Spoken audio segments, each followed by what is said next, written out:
Bonjour à tous et bienvenue dans cette vidéo dans laquelle je vais vous montrer comment tester efficacement votre fonctionnalité d'ajout au panier pour votre e-commerce grâce à Magic Inspector. Avant de commencer, je vous invite par ailleurs à regarder la vidéo où je vous montre comment tester une page produit pour un e-commerce. Elle vous sera très utile puisque j'y donne notamment des conseils sur la manière dont vous pourrez organiser vos tests. Alors si je devais le résumer, je dirais qu'il est important de garder vos tests séparés au maximum afin de dissocier les responsabilités de chaque test et de rester structuré et organisé dans votre stratégie de testing. Par exemple, dans ce test aujourd'hui, je ne vais tester que l'ajout au panier de produits standards. Si j'avais plusieurs types de produits, des services par exemple et des produits physiques, je les testerais dans deux scénarios différents puisque, de toute évidence, ces produits auraient des caractéristiques différentes. De même que dans ce scénario, je ne vais pas tester de cas particuliers comme des ruptures de stock par exemple, et je ne vais pas non plus tester un flot de commandes complet de bout en bout, puisque ce type de test nécessite notamment de tester l'authentification, de tester la création d'un compte, l'ajout d'informations de livraison, bref, tout un tas de choses que je testerai dans un test dédié. Assez discuté, passons à notre test. Dans ce test aujourd'hui, je vais utiliser le site de Decathlon pour exemple, et je vais utiliser la page produit de cette magnifique planche de surf. Dans ce test d'ajout au panier, on va vouloir tester plusieurs choses.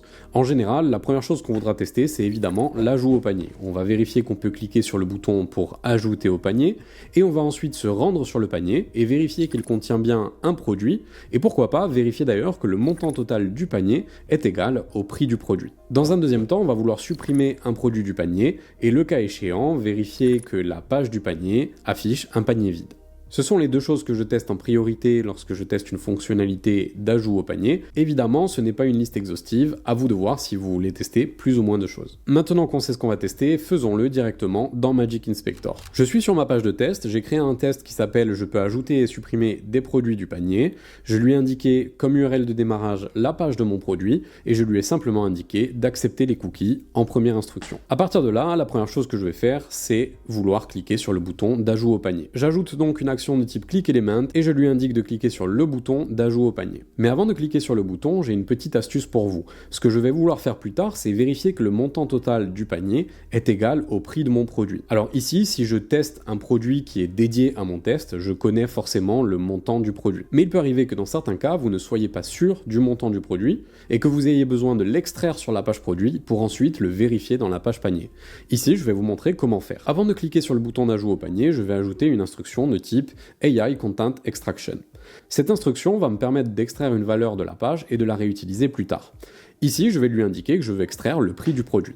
Dans le champ format, je peux simplement lui dire que je veux l'extraire en euros. Cette valeur va s'enregistrer dans les variables de mon test et je pourrai la réutiliser plus tard. Continuons le test. On voit que l'IA a bien extrait le bon prix du produit, et elle nous l'indique dans les logs. Je pourrais réutiliser cette valeur plus tard dans mon test. Le bouton d'ajout au panier a été cliqué, on me propose une assurance, je vais simplement dire que je veux continuer sans assurance. Pour ça, je vais ajouter une action de type clic et je lui dis de cliquer sur le bouton pour ne pas assurer l'article. Le bouton a été cliqué et je vois déjà un premier aperçu de mon panier. Je peux d'ores et déjà faire une insertion visuelle et valider que l'aperçu affiche le bon montant. Pour ça, je vais ajouter une instruction de type AI Visual Assertion et je vais lui demander de valider que le montant du panier est égal au prix que j'ai extrait au préalable. Je vais lui indiquer le montant du panier affiché est égal à... Et ici, je vais vouloir utiliser le prix que j'ai extrait au préalable. Pour ça, je vais cliquer sur l'icône des variables, je vais me rendre dans la section Previous Result, et je vais utiliser le résultat du step C qui a été extrait au préalable. Je continue mon test, et on voit que mon insertion visuelle est passée. À partir de là, je pourrais continuer vers le panier en cliquant sur Visualiser mon panier. À partir de maintenant, je vais continuer vers mon panier en cliquant sur le bouton Visualiser mon panier. Une fois que je suis sur ma page panier, je vais pouvoir vérifier la même chose. Je vais ajouter une insertion visuelle et je vais valider que le panier affiche bien un produit et que le montant total du panier est toujours égal au montant extrait au préalable. Ici, je lui ajoute l'assertion suivante, la page affiche un produit dans le panier, entre parenthèses une planche de surf, et le montant total du panier est égal au résultat du prix qu'on a extrait au préalable. L'assertion est passée et je sais que ma page panier fonctionne. Si vous voulez vérifier des choses supplémentaires, libre à vous de le faire sur cette page.